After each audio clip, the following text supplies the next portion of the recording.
Сайн байцгаана уу багчуудаа. Уруу шуухай сургалтын төвийн багш Лхам Нулан байна. Өнөөдөр бүгдээрээ дэлхийн хүүхдийн яруу найргийн дээд жүжигээс Оросын хүүхдийн зохиолч Роман Сефийн Чихрийн галт тэрэг гэдэг амттай нэгэн шүлгийг хамтдаа цээжлэх болно. Ингээд багшигаа маш анхааралтай сонсоод дуу хоолойны өнгө болон үйл хөдлөлийг дагаад шүлгээ давтаарай. Амжилт хүсье. Чихрийн галт тэрэг.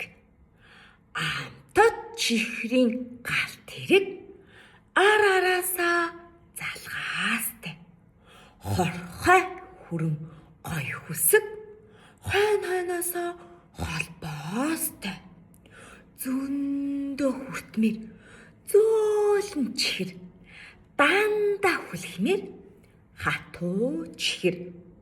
Чихэлсэн зүгтээ салхи мэд чихрийн галт тэрэг хурдалнаа.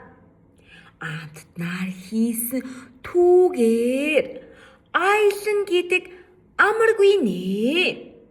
Арааны шүлс асгараад тэсэн гэдэг горгүй нэ. Зөөлөн чихрээр хийсэн зүтгүүр тоглоог нь идчихлээ. Яа гихүү үлдсэн замыг явган туулахаас биш дээ.